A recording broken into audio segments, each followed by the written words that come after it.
Welcome back. This is Retirement News Online. When it comes to creating dependable income in retirement, annuities can play an important role, but they're often very misunderstood. In this session, we're going to talk with Justin Stark in Pontotoc, Mississippi about the different types of annuities, how they fit into a broader income strategy, and what retirees should consider when deciding if an annuity makes sense for their financial goals.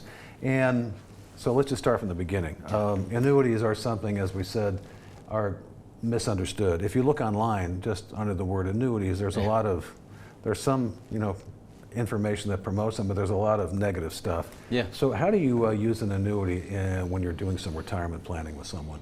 Probably the flagship reason is income solves. There's a multitude of products, not just annuities, that can solve for income, that can solve for a lot of different things.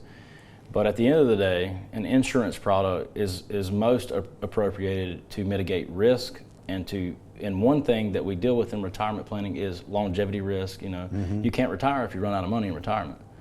I've heard that. Yeah, that would be bad. Yeah. I think we need money for every day we live, right? Right. And so annuities are great to solve for income, and typically you're going to use a fixed indexed annuity for that. And I've heard other advisors say, yes, an annuity is really a great solution sometimes, but it needs to be a fit. I mean, it's like if you have a toothache, we don't give you chemotherapy. We need to find something that's appropriate. So when you're talking about, let's say, managing risk, sequence of returns risk is something that a lot of people aren't really familiar with, but it's really about timing in the market. And this is, I think an annuity is something that can play a part in eliminating timing from the income conversation. Yeah, I like fixed index annuities quite a bit, and let's use that for this scenario to play out. So like if you had, let's say we wanted to eliminate sequence of returns from the equation entirely.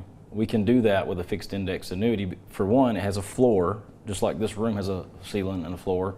Now the floor guarantees that your principal that's locked in year after year, your allocations are giving you some returns, those come back to the principal, and now it's your new account value. So it staircases over time. Doesn't go down. Right, exactly. So you can't lose money at all, but you get to participate in the upside. And so that staircasing effect guarantees that you can't lose money, but it also guarantees that you have upside where you can.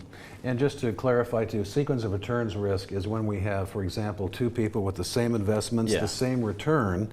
I mean, everything is similar, but the difference is when they start taking income. If you take income in the first part of your income, your benefits coming out, the market is declining. That's right.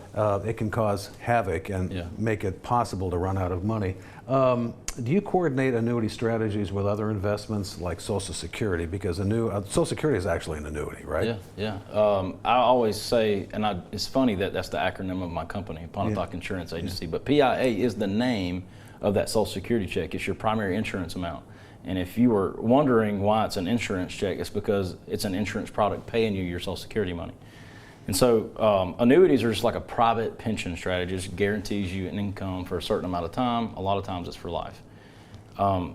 But to kind of double back and then come back to answer that question, the sequence of returns risk, what it does is it says if I made $100,000 and now I got $100,000 going into the next year and I'll go negative 10%. Let's just say this is equities. Now I'm at $90,000. Now, if I make a positive 10% the very next year, the question becomes, am I back at 100 grand? The answer is no, you fall short. Well, let's say that was an equities account and that was your income solution. Now you're having to take money out to live on. Let's say you're living on, let's use the 4% rule. Right. You're pulling 4% out, that's $4,000 a year in this scenario. Well, now you're having to sell more stock at a lower price and pay taxes probably. Right. And so it's like you can eliminate a lot of those things out of the equation just by implementing a fixed index annuity for the purpose of income. So for those people who have been online looking around annuities and seeing all the negative stuff out there, what is your message to them?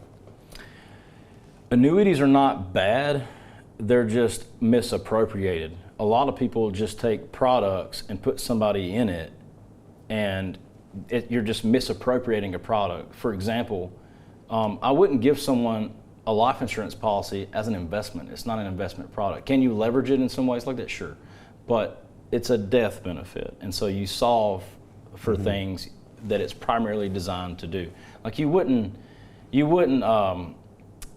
I'm trying to think of a really good example here, but you wouldn't use a vacuum cleaner to go mop your floor as an example. So when misappropriating products, that's when you run into where someone's got this one box condensed version of what they saw from their biases, and they assume and they do a broad brush stroke across all products that it's bad, and that's not the case.